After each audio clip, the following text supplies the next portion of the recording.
മലയാള സിനിമയിലെ പുതിയ താരോദയങ്ങളിൽ ഒന്ന് മാത്രമല്ല ടൊവിനോ തോമസ്. ചിന്തിക്കുന്ന യുവ നടന്മാരിൽ ഒരാൾ കൂടിയാണ്. 5 വർഷം കൊണ്ട്, ഒരുപക്ഷെ ABCD അഖിലേഷ് വർമ്മ മുതൽ ഗോദയിലെ ആഞ്ജനേയ വരെ 5 വർഷം കൊണ്ട് മലയാള സിനിമയ്ക്ക് മാർക്കറ്റ് ചെയ്യാൻ പറ്റും എന്ന് തോന്നുന്ന പേരുകളിലൊന്നായി മാറിയിരിക്കുന്നു ഇപ്പോൾ. എസ്ര, മെക്സിക്കൻ അപാരത, ഗോദ. 2017 ആ ഒരു ലേബലാണോ തരുന്നത്? മാർക്കറ്റിംഗ് രീതി ഇതിനെപ്പറ്റി ഒന്നും എനിക്ക് അറിയില്ല. അത് എൻ്റെ ജോലിയാണെന്ന് ഞാൻ കരുതുന്നുമില്ല. അത് സിനിമയുടെ ഞാൻ തീർച്ചയായിട്ടും അതിന് വേണ്ടിയിട്ട് പ്രൊഡ്യൂസേഴ്സൊക്കെ എന്തെങ്കിലും പ്രോഗ്രാംസൊക്കെ പറഞ്ഞാൽ അത് അറ്റൻഡ് ചെയ്യും എന്നല്ലാതെ ഞാൻ മാർക്കറ്റിനേക്കാൾ അല്ലെങ്കിൽ മാർക്കറ്റ് ചെയ്യാനുള്ള സാധ്യതയേക്കാൾ സിനിമയുടെ ക്വാളിറ്റിയാണ് ഞാൻ വിശ്വസിക്കുന്നതും.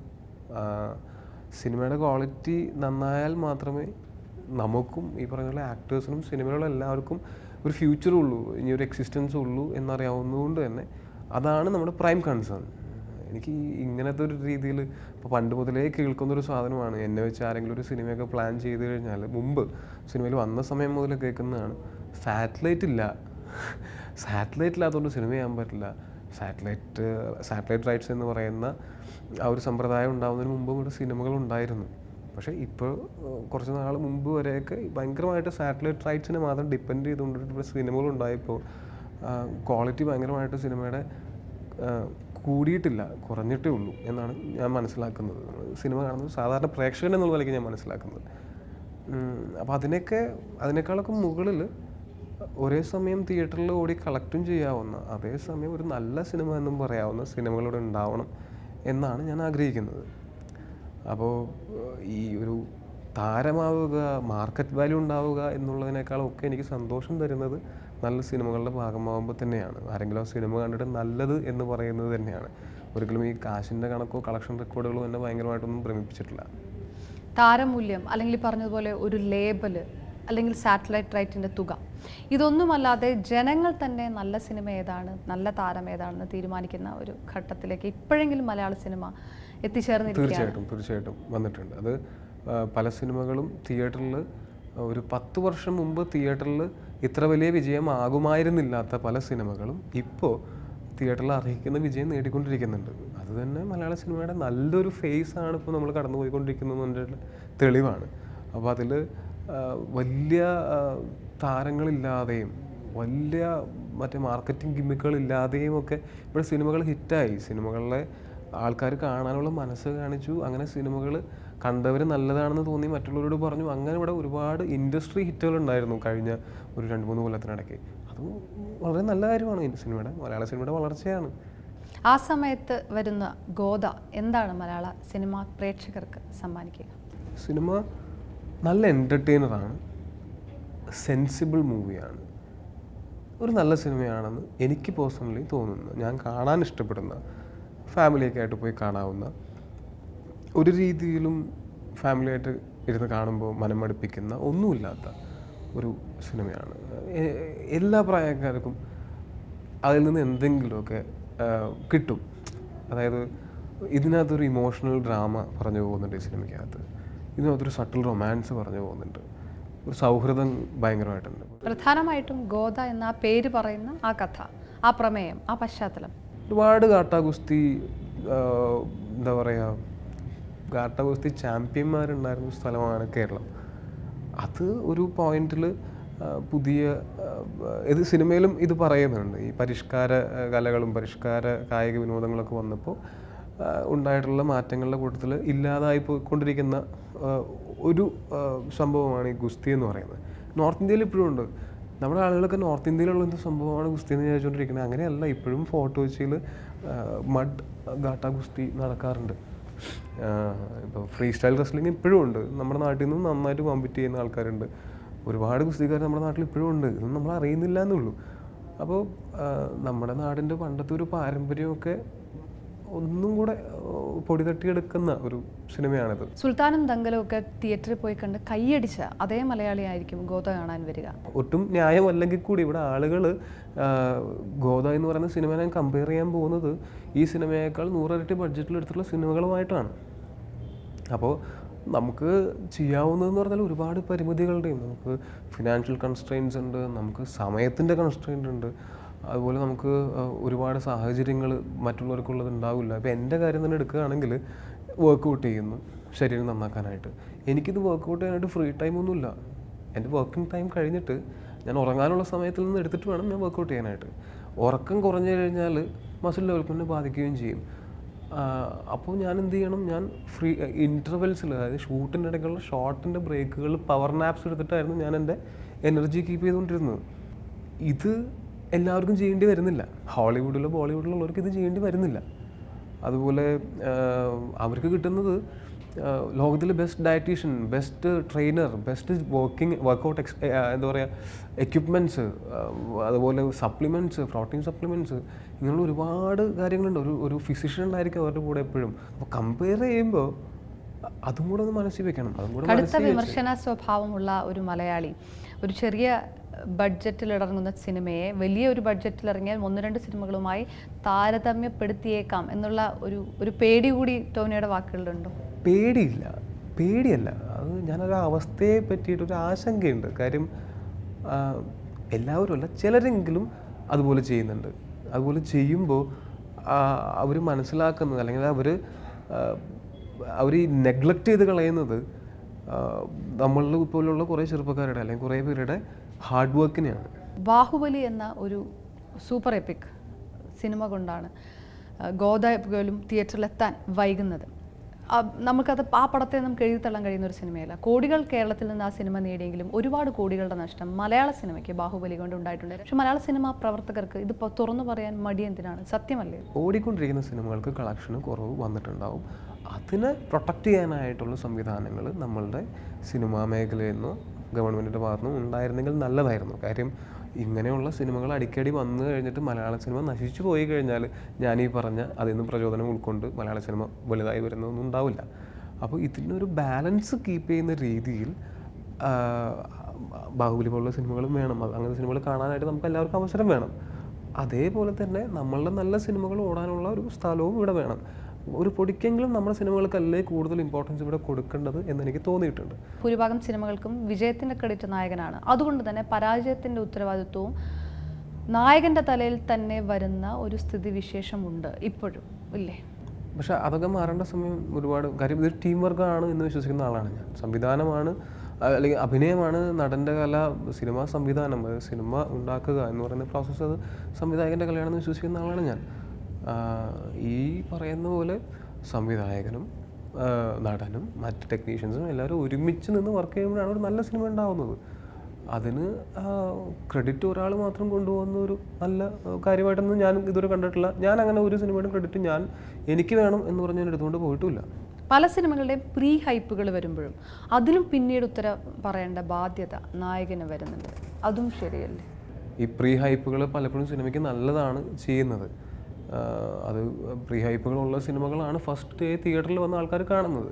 പല സിനിമകൾക്കും തിയേറ്ററിൽ വന്ന ആൾക്കാർ കണ്ടു നോക്കാത്തതിൻ്റെ പേരിൽ നല്ല സിനിമകൾ തിയേറ്ററിൽ നിന്ന് വലിയ വിജയം കൈവരിക്കാതെ പോയിട്ടുണ്ട്.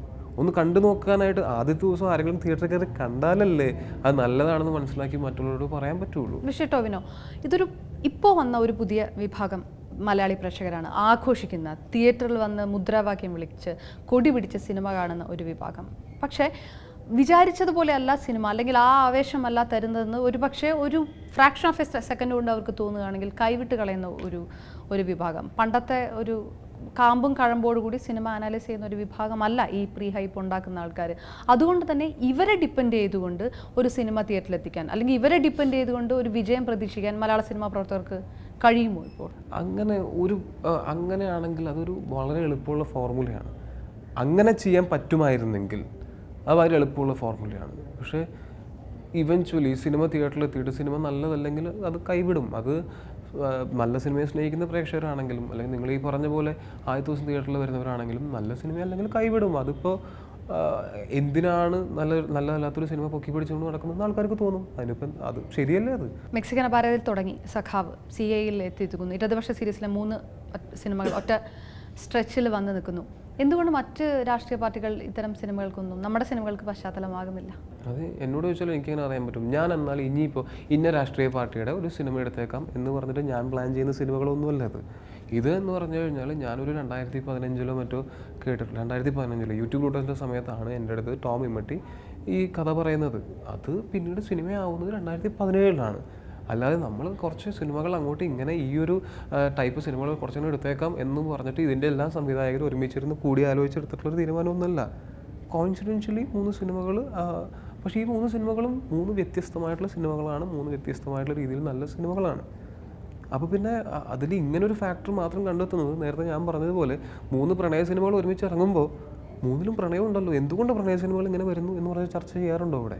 ഇടതുപക്ഷം ഒരുപാട് വിമർശനങ്ങൾ കൂടെ, സ്വയം വിമർശനങ്ങൾ കൂടെയും കടന്നു പോകുന്ന ഒരു സമയമാണ്. പക്ഷേ ഈ ഇടതുപക്ഷ സിനിമകളുടെ ഗ്ലോറിഫിക്കേഷനൊക്കെ ഈ വിമർശനങ്ങൾക്ക് എപ്പോഴും അതീതവുമാണ്. അതെന്തുകൊണ്ടായിരിക്കും? ഞാനൊരു സിനിമാ നടനായതുകൊണ്ടാണ് ഇവിടെ നമ്മളിപ്പോൾ സംസാരിച്ചുകൊണ്ടിരിക്കുന്നത്. ഞാനൊരു രാഷ്ട്രീയ നേതാവായിട്ടല്ല ഇരിക്കുന്നത്. അപ്പോൾ ഇങ്ങനെയുള്ള കാര്യങ്ങളെ പറ്റി അഭിപ്രായം പറയാൻ ഞാൻ ആളല്ല. കാര്യം ഞാൻ പറഞ്ഞിട്ടുണ്ട്, എനിക്ക് അങ്ങനത്തെ ഒരു പ്രത്യേക പാർട്ടിയോട് ഒരു പ്രത്യേക മമതയുമില്ല. ഒരാളെയും പൊക്കി പറയാനോ ഒരാളെയും താഴ്ത്തി പറയാനോ വേണ്ടിയിട്ട് ഞാൻ എൻ്റെ ജോലി അതിൽ ഉപയോഗിക്കുന്നുമില്ല. കാര്യം ഇവിടെ എക്സിസ്റ്റിംഗ് ആയിട്ടുള്ള ഒരു പാർട്ടിയുടെയും പേര് ആ സിനിമയിൽ ഉപയോഗിച്ചിട്ടുമില്ല. ഇവിടെ എക്സിസ്റ്റിംഗ് ആയിട്ടുള്ള ഒരു പാർട്ടിയുടെ കൊടിയല്ല അതിൽ ഉപയോഗിച്ചിരിക്കുന്നത്.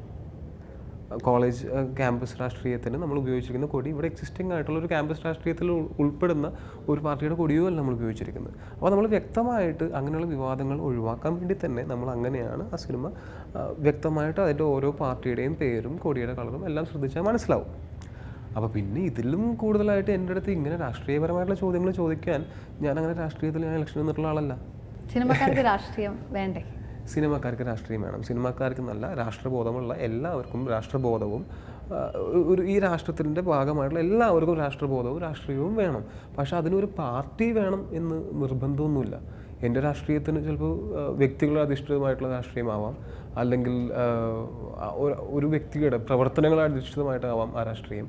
അതിനൊരു പാർട്ടിയുടെ എന്താ പറയുക, ഒരു പാർട്ടിയിൽ മാത്രം വിശ്വസിച്ച് അവർ ചെയ്യുന്ന തെറ്റും ശരിയും എല്ലാം ഉയർത്തിപ്പിടിച്ചുകൊണ്ട് നടക്കുന്ന അങ്ങനത്തെ ഒരു രാഷ്ട്രീയത്തിൻ്റെ ആവശ്യം ഇവിടെ ആർക്കും ഇല്ല. സത്യം പറഞ്ഞാൽ രാഷ്ട്രീയ നിലപാട്, സോഷ്യൽ കമ്മിറ്റ്മെൻറ്റ്, ഇതൊക്കെ ഓൺ സ്ക്രീൻ അപ്പുറത്തേക്ക് നായക നടന്മാർക്കും അല്ലെങ്കിൽ സിനിമാക്കാർക്ക് വേണമെന്ന് ശഠിക്കുന്ന, അല്ലെങ്കിൽ നിങ്ങൾ എന്ത് പോസ്റ്റ് ഇടുന്നു എന്ന് സോഷ്യൽ മീഡിയയിൽ വാച്ച് ചെയ്യുന്ന ഒരു പൊതുജനം ഇപ്പോഴുണ്ട്. പക്ഷേ എന്നാലും ഇപ്പോൾ ഇത്തരം ചില ചോദ്യങ്ങൾ വരുമ്പോൾ പോലും അതിനെക്കുറിച്ച് തുറന്നു പറയാൻ മടിയാണ് യുവനിരയ്ക്ക്. അതെന്തുകൊണ്ട്?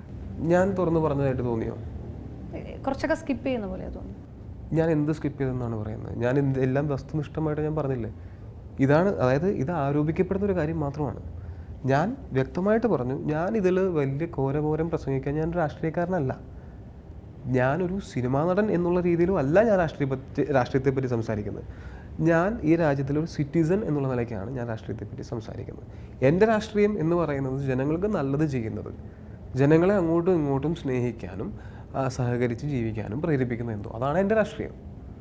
അല്ലാതെ ഈ പറയുന്ന ഒരു പ്രത്യേക കൊടിയുടെ നിറം വേണ്ട എൻ്റെ രാഷ്ട്രീയത്തിന്. സിനിമാ നടനായതുകൊണ്ട് വ്യക്തമായിട്ടുള്ള രാഷ്ട്രീയ നിലപാട് വേണമെന്ന് നിർബന്ധിക്കാനൊന്നും പറ്റില്ല. സിനിമാ നടനല്ല, ശരിക്കും പറഞ്ഞാൽ ഇവിടെയുള്ള എല്ലാ ജനങ്ങൾക്കും, ഓരോ സിറ്റിസനും വ്യക്തമായിട്ടുള്ള രാഷ്ട്രീയ നിലപാട് വേണം. വ്യക്തമായ രാഷ്ട്രീയ നിലപാട് സിനിമാക്കാർക്ക് കുറച്ച് കുറവാണെന്ന് പറഞ്ഞു. ഈ സിനിമാക്കാരെ കോർണർ ചെയ്യാൻ ശ്രമിക്കുന്നത് എന്തുകൊണ്ടാണെന്ന് എനിക്ക് മനസ്സിലാവുന്നില്ല. സിനിമാക്കാരെന്താ പ്രത്യേക ജീവികൾ വലുതാണോ? മീഡിയക്കാർക്ക് വേണ്ട രാഷ്ട്രീയം ഞാൻ ചോദിക്കുകയാണ്. എന്തുകൊണ്ട് സിനിമാക്കാരൻ്റെ രാഷ്ട്രീയം ഇവിടെ വലിയൊരു ചർച്ചയാവുന്നു? ഒരു വിഷയം വരുമ്പോൾ അതിനകത്ത് എങ്ങനെ പ്രതികരിക്കുന്നു, ഇപ്പോൾ മീഡിയയിലുള്ള ആൾക്കാർ പ്രതികരിക്കുന്നത് പോലെ, രാഷ്ട്രീയക്കാർ പ്രതികരിക്കുന്ന പോലെ, സാംസ്കാരിക പ്രവർത്തകർ പ്രതികരിക്കുന്നത് പോലെ സിനിമാ ഇൻഡസ്ട്രിയിൽ നിന്നുള്ള പ്രതികരണങ്ങൾ ഭയങ്കര കുറവാണ്. ഒന്ന്. രണ്ടാമത്തത്, സോഷ്യൽ മീഡിയയിൽ നടത്തുന്ന പല നിരൂപണങ്ങളും മുതിർന്ന സിനിമാ പ്രവർത്തകരെ സംബന്ധിച്ചിടത്തോളം അവർക്കത് ദഹിക്കാറ് പോലുമില്ല. പല മുതിർന്ന സംവിധായകരും അത് തുറന്നു പറഞ്ഞിട്ടുമുണ്ട്. ജനങ്ങൾക്കിടയിൽ ഒരു മാറ്റം വരുന്നുണ്ട്, അത് തുറന്നൊരു പ്ലാറ്റ്ഫോം വരുന്നുണ്ട്, ആ പ്ലാറ്റ്ഫോമിൽ ആൾക്കാർ തുറന്നു പറയുന്നത്. സോഷ്യൽ മീഡിയയുടെ കാര്യം പറഞ്ഞുകൊണ്ട് പറയാണ്, സോഷ്യൽ മീഡിയയുടെ അതൊരു 20 മൂർച്ചയുള്ള ഒരു വാളാണ്. അതിനകത്ത് ഭയങ്കരമായിട്ടുള്ള നെഗറ്റിവിറ്റി ഉണ്ട്. ഇപ്പം ഞാൻ തന്നെ ഫേസ്ബുക്കിൽ അല്ലെങ്കിൽ സോഷ്യൽ മീഡിയകളിൽ ഞാൻ എൻ്റെ അഭിപ്രായം രേഖപ്പെടുത്തുന്നത് നിർത്തി. കാര്യം എന്താണെന്ന് വെച്ചാൽ, ഞാൻ പറയുന്ന കാര്യങ്ങളെ അതിൻ്റെ അർത്ഥത്തിൽ ഉൾക്കൊള്ളാനും സ്വീകരിക്കാനും കഴിവുള്ള ഒരു ജനത ഇവിടെ ഉണ്ടാകുമ്പോൾ ഞാൻ തിരിച്ച് ഇനിയും ഫേസ്ബുക്കിൽ ആക്റ്റീവ് ആവും. അതില്ല എന്നുള്ളൊരു തിരിച്ചറിവ് കൊണ്ട് ഞാൻ മനസ്സിലാക്കിയൊരു കാര്യം, ഫേസ്ബുക്കിൽ എന്തെങ്കിലും എഴുതി വെച്ചത് കൊണ്ട് ഇവിടെ ഒരു വിപ്ലവം ഓവർനൈറ്റ് ഉണ്ടായിട്ടില്ല. ഇവിടെ ആളുകൾ ഫേസ്ബുക്ക് അല്ലെങ്കിൽ ഇങ്ങനെയുള്ള സോഷ്യൽ മീഡിയകൾ ഉപയോഗിക്കുന്നത് മറ്റുള്ളവരെ, ഇതിൻ്റെ പർപ്പസ് ഇതല്ലായിരുന്നു ഫേസ്ബുക്കിൻ്റെ. അതാണ് ആലോചിക്കേണ്ടത്. എനിക്കെതിരെ ഉണ്ടായിട്ടൊരു ആക്രമണം ഞാൻ പറഞ്ഞു തരാം. എൻ്റെ പേജിനകത്ത് ഞാൻ എങ്ങനത്തെ പോസ്റ്റ് ഇടും എന്നുള്ളത് എന്നെ അറിയാവുന്നവർക്ക് നല്ല വൃത്തിയായിട്ട് അറിയാം. ഞാൻ ഇടാത്തൊരു പോസ്റ്റ് എൻ്റെ പേരിൽ ഫോട്ടോഷോപ്പ് ചെയ്തിട്ട് ആ ടിക്ക് മാർക്ക് സഹിതം ഫോട്ടോഷോപ്പ് ചെയ്തിട്ട് ഫേസ്ബുക്കിൽ വന്നു. സോ ഇതൊരു ആധികാരികതയില്ല സോഷ്യൽ മീഡിയയ്ക്കൊന്നും. ഇതിനകത്ത് ഒരു വിപ്ലവം ഉണ്ടാകാൻ പോകുന്നില്ല. ഇതിനകത്ത് ഫുൾ ഓഫ് ക്രാപ്പാണ്, ഇതിനകത്ത് ഫുൾ ഓഫ് നെഗറ്റിവിറ്റിയാണ്. അത് തുറന്നു പറഞ്ഞേ പറ്റൂ. സോഷ്യൽ മീഡിയകളിൽ ഫുൾ നെഗറ്റിവിറ്റിയാണ്. ഒരു ജോലിയും ഇല്ലാത്ത ആളുകൾ ഭയങ്കര സെൻസിറ്റീവാണ്. തീർച്ചയായിട്ടും സെൻസിറ്റീവാണ്, സെൻസിബിളുമാണ്. ഓവർ സെൻസിറ്റീവാണ്. ഓവർ സെൻസിറ്റീവ് ആണെന്ന് പറയാൻ പറ്റില്ല. ഞാൻ മനുഷ്യനാണ്, മനുഷ്യർ സെൻസിറ്റീവ് ആവണ്ടേ? യുവനിരയെ കുറിച്ച് ഞാൻ പറയുന്നു. അതായത് ഇപ്പോൾ നമ്മളിപ്പോൾ കേരളത്തിലുള്ളവർ ഇപ്പോൾ ഒരു സോഷ്യൽ മീഡിയയിലുള്ള പ്രതികരണങ്ങളെല്ലാം ഒരു മിക്കതും വിമർശനങ്ങളാണ്, ചർച്ചകളാണ്, ഈ പറഞ്ഞതുപോലെ അപ്പുറത്തുപ്പുറത്തു നിന്നുള്ള ബഹളങ്ങളാണ് നടക്കുന്നത്. പക്ഷേ യുവ രാഷ്ട്രീയക്കാർ, യുവ സാംസ്കാരിക പ്രവർത്തകർ അവരിതെല്ലാം അതിജീവിച്ചുകൊണ്ടും, അല്ലെങ്കിൽ അതിജീവിച്ചല്ല, അതിനെയൊക്കെ ഉപയോഗപ്പെടുത്തിക്കൊണ്ട് അവരും ദേ സ്റ്റിക്ക് ടു സോഷ്യൽ മീഡിയ. സിനിമാക്കാർ മാത്രം എന്തുകൊണ്ട് കൂടുതൽ സെൻസിറ്റീവ് ആവുന്നു? നിങ്ങൾക്ക് മാത്രം എന്തുകൊണ്ട് കൂടുതൽ ഹേർട്ട് ഫീലിങ്സ് വരുന്നു? എന്തുകൊണ്ട് സിനിമാക്കാരെ മാത്രം ഇങ്ങനെ കുത്തിയിരുന്ന് ചോദ്യം? ഞാൻ ഉത്തരം പറയാണ്. എന്തുകൊണ്ട് സിനിമാക്കാരെ മാത്രം? സിനിമാക്കാരുടെ അടുത്ത് സിനിമയെ പറ്റി ചോദിക്കൂ. നിങ്ങൾ രാഷ്ട്രീയക്കാരോട് സിനിമയെ പറ്റി ചോദിക്കാറുണ്ടോ? ഇല്ല. നിങ്ങൾ സിനിമാക്കാരോട് സിനിമയെ പറ്റി ചോദിക്കുന്നതിനേക്കാൾ കൂടുതൽ രാഷ്ട്രീയത്തെ പറ്റി ചോദിക്കുന്നു. എന്തുകൊണ്ട്? അതിനുള്ള ഉത്തരം പറഞ്ഞാൽ ഇതിനുള്ള ഉത്തരം ഞാൻ പറഞ്ഞുതരാം. ഒരുപക്ഷെ കേരളത്തെ മാറ്റി നിർത്തുകയാണെങ്കിൽ, മറ്റ് വേൾഡ് സിനോറിയോ എടുക്കുകയാണെങ്കിൽ, ലോകത്ത് ഒരുവിധം എല്ലാ ഫിലിം ഇൻഡസ്ട്രിയും അവിടെ നടക്കുന്ന കറന്റ് ഹാപ്പനിങ്സിൽ അഭിപ്രായം പറയുന്ന ആൾക്കാരാണ്. നമ്മുടെ സിനിമാക്കാരെ പോലെ എൻ്റെ സിനിമയുടെ പ്രൊമോഷൻ നിങ്ങൾ എന്നെ ഫോണിൽ വിളിക്കും, ഞാൻ പ്രതികരിക്കാം, മറ്റു വിഷയങ്ങൾ എനിക്ക് പറയാൻ കഴിയില്ല, സമയമില്ല എന്ന് പറയുന്ന ഒരു സിനിമ പ്രവർത്തകരാണോ? സിനിമയിൽ അഭിനയിക്കുന്നവർക്ക് സമയമില്ലായ്മ എന്താ ഉണ്ടായിക്കൂടെ? അവിടെയുള്ള ആളുകളൊക്കെ ചിലപ്പോൾ വർഷത്തിൽ ഒരു സിനിമ അല്ലെങ്കിൽ 5 വർഷത്തിൽ ഒരു സിനിമയൊക്കെ ചെയ്യുന്നവരായിരിക്കാം. ഇവിടെയുള്ള സിനിമാക്കാരെന്ന് പറഞ്ഞാൽ ഇവർ ഡെയിലി ഷൂട്ട് ചെയ്യുന്നവരുണ്ട്. നിങ്ങൾക്ക് തന്നെ അന്വേഷിച്ചാൽ മനസ്സിലാവും. ഇപ്പോൾ ഞാൻ തന്നെ മര്യാദയ്ക്ക് വീട്ടിൽ പോയിട്ട് വീട്ടുകാരോട് സ്പെൻഡ് ചെയ്തിട്ട് കുറേ സമയമായി. എനിക്ക് ഫേസ്ബുക്കിലോ അല്ലെങ്കിൽ അതുപോലെ സോഷ്യൽ മീഡിയയിലോ സ്പെൻഡ് ചെയ്യാനുള്ള സമയം ഇപ്പോൾ ഇല്ല. കാര്യം ഞാൻ ദിവസവും രാവിലെ 7 മണി മുതൽ രാത്രി 9 മണിയുള്ള സമയത്ത് ഞാൻ ഷൂട്ട് ചെയ്തുകൊണ്ടിരിക്കുകയാണ്. ബാക്കിയുള്ള സമയത്ത് എനിക്ക് എൻ്റെ അടുത്തുള്ള ആളുകൾ ഫോണിലെങ്കിലും വിളിച്ച് സംസാരിക്കണം, കഴിഞ്ഞ് എനിക്ക് കിടന്ന് ഉറങ്ങണം, എനിക്ക് വർക്കൗട്ട് ചെയ്യണം, അങ്ങനെ ഒരുപാട് കാര്യങ്ങളുണ്ട്.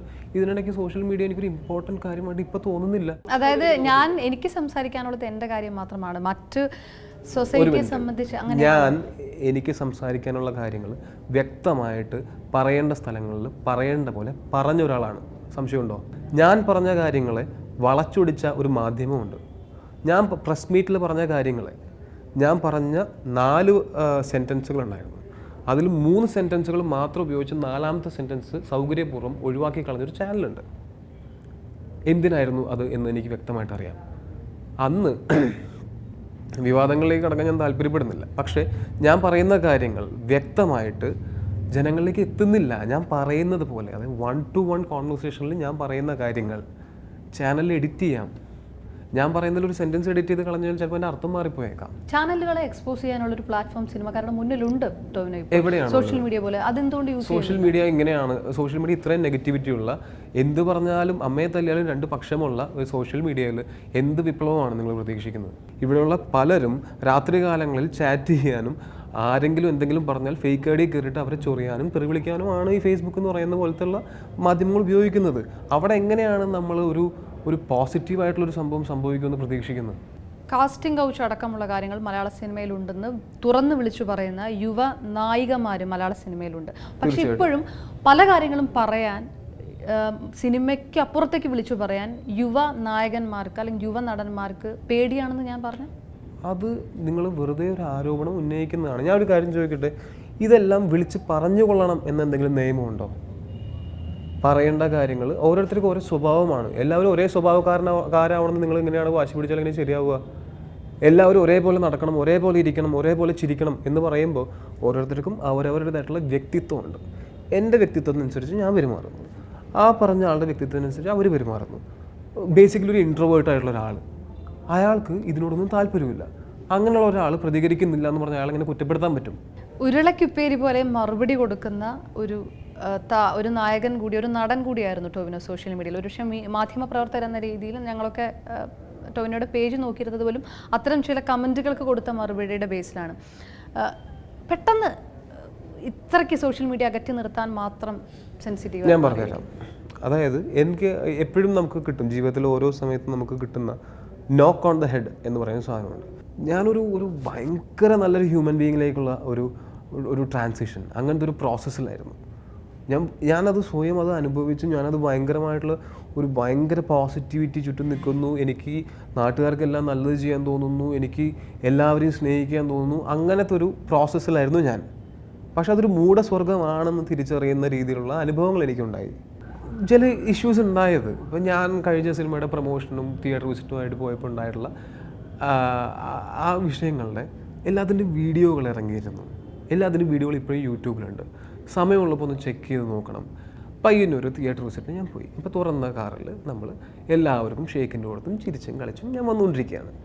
അങ്ങനെ വന്നുകൊണ്ടിരിക്കുന്ന ഞാൻ ഒരു പ്രകോപനമില്ലാതെ എന്നെ ഒരാളിങ്ങനെ തൊട്ടാൽ, ഇത്രയും ആൾക്കൂട്ടത്തിനിടയ്ക്ക് ഒരാൾ എന്നെ വന്നിങ്ങനെ തൊട്ടാൽ ഞാൻ ചൂടാവുകയോ പ്രതികരിക്കുകയോ ചെയ്യാൻ സാധ്യതയുള്ള അത്രയും സെൻസിബിൾ അല്ലാത്ത ഒരാളാണെന്ന് ഞാൻ ഇത്രയും നേരത്തെ നമ്മുടെ സംസാരത്തിലേക്ക് തോന്നിയോ? ആൾക്കൂട്ടത്തിനിടയ്ക്ക് ഒരു കൈ വന്നിട്ട്, ഇപ്പോൾ ഒരു ഉദാഹരണം കാണിക്കുകയാണെങ്കിൽ അത് ഞാൻ ഡെമോൺസ്ട്രേറ്റ് ചെയ്ത് കാണിച്ചിടാം. കാഴ്ചയിൽ എന്തെങ്കിലും വ്യത്യാസം ഫീൽ ചെയ്തോ? കാഴ്ചയിൽ രണ്ടും ഒരുപോലെ അല്ലായിരുന്നോ? രണ്ടാമത്തിന് ശബ്ദം ഉണ്ടായിരുന്നു. കൊണ്ട് എനിക്കറിയാം, കണ്ട നിങ്ങൾക്ക് അറിയില്ല. ശബ്ദം കേട്ടാൽ അറിയായിരുന്നു. ഒരാൾ ആൾക്കൂട്ടത്തിൽ നിന്ന് വരുന്നു, കൈ എൻ്റെ ദേഹത്ത് പതിക്കുന്നു, തിരിച്ച് ആൾക്കൂട്ടത്തിലേക്ക് പോകുന്നു. കൈ ഇങ്ങനെ പതിച്ചിട്ട് മച്ചാനെ പടമൊക്കെ നല്ലതാണ് കേട്ടോ എന്ന് പറഞ്ഞാൽ എനിക്ക് കുഴപ്പമില്ല. വിളിച്ചിട്ട് എന്നെ നോക്കിയിട്ട് മച്ചാനെ നമ്മളൊന്ന് മൈൻഡ് എന്ന് പറഞ്ഞാൽ എനിക്ക് കുഴപ്പമില്ല. ഒന്നും മിണ്ടാതെ ഒരു കൈ വന്ന് ഇങ്ങനെ അടിച്ചിട്ട് തിരിച്ച് പോയപ്പോൾ എനിക്കത് നല്ലൊരു ശരിയായ കാര്യമായിട്ട് തോന്നിയില്ല. ഞാൻ പറഞ്ഞു, എന്തിനാണ് അയാൾ എൻ്റെ അടുത്ത് വല്ലതും പറയാനാണോ? അല്ല, വെറുതെ ഒരു ദിവസം സിനിമ തന്നെ അടിച്ചു, സിനിമ തന്നെ പിച്ച്, ഇതൊക്കെ പറയുമ്പോൾ ഒരു സുഖം. സാഡിസ്റ്റുകളാണ്. അപ്പോൾ ഞാൻ ചോദിച്ചു, എന്തിനാണ് അവനത് ചെയ്തതെന്ന് ചോദിക്കൂ. അപ്പോൾ പറഞ്ഞു, സ്നേഹം കൊണ്ടാണ് പറഞ്ഞത്. അപ്പോൾ ഞാനും സ്നേഹിക്കട്ടെ എന്ന് ചോദിച്ചു. അല്ലാതെ ഞാൻ അവനെ തെറി വിളിക്കുകയോ ഞാൻ അവൻ്റെ അടുത്ത് മോശമായിട്ട് പെരുമാറുകയോ ഞാൻ അവനെ തിരിച്ചടിക്കുകയോ ഒന്നും ചെയ്തിട്ടില്ല. ഞാൻ പറഞ്ഞു, ഇവിടെ നിന്ന് എനിക്ക് ഇറങ്ങാനൊരു വഴി ഉണ്ടാക്കി തരാതെ ഞാൻ ഇനി ഇവിടെ നിന്ന് ഇറങ്ങില്ല. ആ ഒരു വഴിയൊരുക്കി തന്നു. ഞാൻ ഇറങ്ങി അവിടെ ചെന്ന് കേക്ക് കട്ട് ചെയ്തു. ഞങ്ങൾ പരസ്പരം എല്ലാവരും വായിൽ ഈ കേക്ക് വെച്ച് കൊടുത്തു. എന്നെ ഒരു പൊന്നാട അണിയിച്ചു, കുറേ പേര് കെട്ടിപ്പിടിച്ചു, ഒരാൾ എൻ്റെ കവളത്ത് ഉമ്മ വെച്ചു. ഇതൊക്കെ അവിടെ നടന്നു. പക്ഷെ ഇതൊന്നും യൂട്യൂബിൽ കാണാനില്ല. ഇത് മാത്രം എഡിറ്റ് ചെയ്തിട്ടാണ് യൂട്യൂബിൽ വന്നിരിക്കുന്നത്. തുടർന്ന് ഉണ്ടായ ട്രോളുകളോടുള്ള പിണക്കം ടൊവിനോയ്ക്ക് മാറിയിട്ടില്ല. ഞാൻ പേര് പറയുന്നില്ല, ഒറ്റ ട്രോൾ പേജിൽ ഒരു ദിവസം 8 ട്രോൾ എൻ്റെ അടുത്ത് എന്നെ പറ്റി വന്നു. അത് ആസൂത്രിതമല്ല എന്ന് നിങ്ങൾ വിശ്വസിക്കുന്നുണ്ടോ? അപ്പോൾ ആർക്കൊക്കെയോ ആഗ്രഹം ഉണ്ടായിരുന്നു എനിക്ക് ഇങ്ങനെ എൻ്റെ പേര് അല്ലെങ്കിൽ എൻ്റെ സ്വീകാര്യത കുറയണമെന്ന് ആർക്കൊക്കെയോ ആഗ്രഹം ഉണ്ടായിരുന്നു. അതേപോലെ തന്നെ ഇത് ഞാനങ്ങനെ ആരെയും പോയിന്റ് ചെയ്ത് സംസാരിക്കുന്നില്ല, പക്ഷെ ആർക്കോ ആഗ്രഹം ഉണ്ടായിരുന്നു. ഇതേപോലെ ഇത്രയും സംഭവങ്ങൾ നടന്നിട്ട് ഞാൻ ആ കാറിലേക്ക് ഇരിക്കുന്നിടത്ത് ആ വീഡിയോ കട്ടാണ്. അതിനുശേഷമുള്ളത് ആളുകൾ കാണുന്നതിനോട് ആ വീഡിയോ പോസ്റ്റ് ചെയ്തവർക്ക് താല്പര്യമില്ല. അതായത് എന്നെ മോശക്കാരനാക്കി കാണിക്കാൻ ടൊവിനോ മോശമായിട്ട് പെരുമാറി എന്ന് മഞ്ഞ നിറത്തിൽ ഹെഡിങ് ഉണ്ട് ആ യൂട്യൂബ് വീഡിയോസിലൊക്കെ. പക്ഷേ ടൊവിനോ മാങ്ങയുള്ള മാവിലെ കല്ലെറിയെന്ന് പറഞ്ഞാൽ ഒരാൾ വളരുകയാണ്. ആ വളർച്ച അംഗീകരിക്കുന്ന രീതിയിൽ അയാൾക്ക് ശത്രുക്കൾ കാണും. നിങ്ങൾ ഇനിയും വളരുമ്പോൾ ഇതിൽ കൂടുതൽ ശത്രുക്കൾ കാണില്ലേ? എത്ര കാലം അകറ്റി നിർത്തും? എൻ്റെ ഈ ശത്രുക്കളെ അകറ്റി നിർത്തുന്നതാണ് എൻ്റെ രീതി. ഈ ഇഗ്നോറൻസ് ആണ് എൻ്റെ ആയുധം. ഇങ്ങനെയുള്ള ആളുകളെ ഇഗ്നോർ ചെയ്യുക എന്നുള്ളതാണ് ഞാൻ ചെയ്യുന്നത്. അല്ലാതെ അതിനെക്കുറിച്ച് ആലോചിച്ച് ടെൻഷൻ അടിച്ച് എനിക്ക് എൻ്റെ പ്രൊഫഷൻ, എൻ്റെ കരിയർ സ്പോയിൽ ചെയ്യാൻ പറ്റില്ല. ഒരു 70-80% പ്രേക്ഷകർക്ക് ഇതൊന്നും ഒരു പ്രശ്നമല്ലായിരുന്നു. അവരൊക്കെ ഇപ്പോഴും എന്നെ സ്നേഹിക്കുന്നുണ്ട്. ഇവരൊക്കെ ഇപ്പോഴും എനിക്ക് മെസ്സേജ് അയക്കുന്നുണ്ട്, എന്നെ വളരെ സ്നേഹത്തോടെ പെരുമാറുന്നുണ്ട്. ഇവരൊക്കെ ഈ പറയുന്ന പോലെ എൻ്റെ അടുത്ത സിനിമ കാണാൻ തിയേറ്ററിലേക്ക് വരുമെന്ന് എനിക്ക് നല്ല പ്രതീക്ഷയുണ്ട്. ഒരു 30% ആൾക്കാരിൽ ഒരു 20% ആൾക്കാർ ഇത് മനഃപൂർവ്വം ചെയ്യുന്നതാണ്. അവരെ പറഞ്ഞ് മനസ്സിലാക്കാൻ ശ്രമിക്കേണ്ട കാര്യം എനിക്കില്ല. പറഞ്ഞ് മനസ്സിലാക്കിയാൽ അവർക്ക് മനസ്സിലാവില്ല. ഇതിനിടയ്ക്ക് ഒരു 10% ആൾക്കാരുണ്ട് ഈ 20% കാരണം കൊണ്ട് തെറ്റിദ്ധരിക്കപ്പെട്ടിരിക്കുന്ന ആൾക്കാർ. അവരെന്തെങ്കിലും സത്യം മനസ്സിലാക്കി തിരിച്ചു വരും എന്ന് ഞാൻ പ്രതീക്ഷിക്കുന്നു. വിവാദങ്ങൾ പക്ഷേ സെലിബ്രിറ്റികൾക്കും അതൊരു എന്താ പ്രിവിലേജ്ഡ്, അല്ലെങ്കിൽ അതും അവർക്കും ഗുണകരമായിട്ടുള്ള കാര്യമല്ലേ മീഡിയയ്ക്കൊപ്പം തന്നെ? ആണോ? എനിക്ക് വിവാദങ്ങളോട് വലിയ താല്പര്യമൊന്നുമില്ല. എന്നെ പറ്റിയൊരു വിവാദം വന്നേ എന്ന് പറഞ്ഞ് സന്തോഷിക്കുന്ന ഒരാളൊന്നുമല്ല ഞാൻ. എന്താ സെലിബ്രിറ്റികൾ എന്താ മനുഷ്യന്മാരല്ലേ? നിങ്ങളെന്തത് പണ്ടത്തെ ഒരു കഥയുണ്ട്. ഒരു കൊച്ചു വന്നിട്ട് അമ്മയുടെ അടുത്ത് പറയാം, അമ്മ ഞാൻ കള്ളനെ കാണാൻ പോയി, കള്ളനെ പിടിച്ച് മരത്തിൽ കെട്ടിട്ടുണ്ടെന്ന് പറഞ്ഞ് കള്ളനെ കാണാൻ പോയി. മോനെ എന്നിട്ട് കള്ളനെ കണ്ട മനുഷ്യനെ പോലെ ഇരിക്കുന്ന അമ്മേ എന്ന് പറയുന്ന പോലെയാണ് സെലിബ്രിറ്റികൾ എന്താ മനുഷ്യന്മാരല്ലേ? ഉള്ളിൽ ഒരുപാട് സെൻസിറ്റീവ് ആണെങ്കിലും ഒരു വില്ലൻ കഥാപാത്രം തുടങ്ങിയ ഒരാളാണ് ടൊവിനോ. നമ്മുടെ മലയാള സിനിമ കണ്ടിരിക്കുന്ന ഒരുപാട് സൂപ്പർ താരങ്ങളെല്ലാം തന്നെ അങ്ങനെ വില്ലൻ വേഷങ്ങളിൽ നിന്ന് സൂപ്പർ താരങ്ങളായി മാറിയ ആൾക്കാർ കൂടിയാണ്. അപ്പോൾ ആ വഴിക്ക് ആ കസേരയും എളുപ്പത്തിൽ, അല്ലെങ്കിൽ ഒരു പക്ഷേ മുന്നിലുണ്ട്, ഒരല്പം ദൂരത്താണെങ്കിലും മുന്നിലുണ്ട് എന്നൊരു പ്രതീക്ഷയുണ്ടോ ടൊവിനോ തോമസ്? ഒരാളുടെ മാർഗമല്ല അടുത്ത ആളുടെ മാർഗം. ഒരാളുടെ ലക്ഷ്യമാവണമെന്നില്ല അടുത്ത ആളുടെ ലക്ഷ്യം. എൻ്റെ ലക്ഷ്യം എന്ന് പറഞ്ഞാൽ നല്ല നല്ല സിനിമകൾ ചെയ്യുക, കാലാകാലം സിനിമയിൽ നിലനിൽക്കുക, മരണം വരെ സിനിമയിൽ നിലനിൽക്കുക എന്നുള്ള ആഗ്രഹം ഭയങ്കരമായിട്ടുണ്ട്. അല്ലാതെ ഈ പറയുന്ന പോലെ ഒരു സൂപ്പർ സ്റ്റാർ ആവണം, അല്ലെങ്കിൽ അങ്ങനെ ആവണം, കുറേ കാശുണ്ടാക്കണം, ഒരു വീട് വെക്കണം, അല്ലെങ്കിൽ അങ്ങനത്തെ ഉള്ള ഒരു കാര്യങ്ങളും ഇല്ല. ഞാൻ എൻ്റെ ജീവിതം ആസ്വദിച്ച് മുന്നോട്ട് പോയിക്കൊണ്ടിരിക്കുകയാണ്. സിനിമയിൽ അഭിനയിക്കുമ്പോൾ ഞാൻ ആ പ്രോസസ്സ് ഭയങ്കരമായിട്ട് ആസ്വദിക്കുന്നുണ്ട്. എനിക്ക് ആസ്വദിക്കാൻ പറ്റാത്തൊരു ജോലി ആയതുകൊണ്ടാണ് ഞാൻ സോഫ്റ്റ്വെയർ എഞ്ചിനീയറിംഗ് വിട്ടിട്ട് സിനിമയിലേക്ക് വന്നത്. എനിക്ക് ആസ്വദിക്കാൻ പറ്റുന്നൊരു ജോലി എന്ന് വിശ്വാസമുള്ളതുകൊണ്ട് എനിക്ക് ഇത് ചെയ്തുകൊണ്ടിരിക്കണമെന്നും മാത്രമേ ഉള്ളൂ. അല്ലാതെ ഇന്ന പെർട്ടിക്കുലർ കളക്ഷൻ റെക്കോർഡുകൾ ഭേദിക്കുന്ന ഇന്ന സൂപ്പർ സ്റ്റാർ ആവണം എന്നുള്ള ആഗ്രഹമൊന്നും എനിക്കില്ല. അത് ഉണ്ടാവാനും സാധ്യതയില്ല. നിലനിൽപ്പിന് വേണ്ടിയിട്ട് പ്രേക്ഷകർക്കും എനിക്കും ഒരുപോലെ ഇഷ്ടപ്പെടുന്ന സിനിമകൾ ചെയ്ത് മുന്നോട്ട് പോകണം എന്ന് മാത്രമേ ഉള്ളൂ. അങ്ങനെ തന്നെ പ്രേക്ഷകരും ആഗ്രഹിക്കുന്നു. അതോടൊപ്പം തന്നെ എല്ലാവിധ ആശംസകളും Tovino. All the best and miles too. Thank U.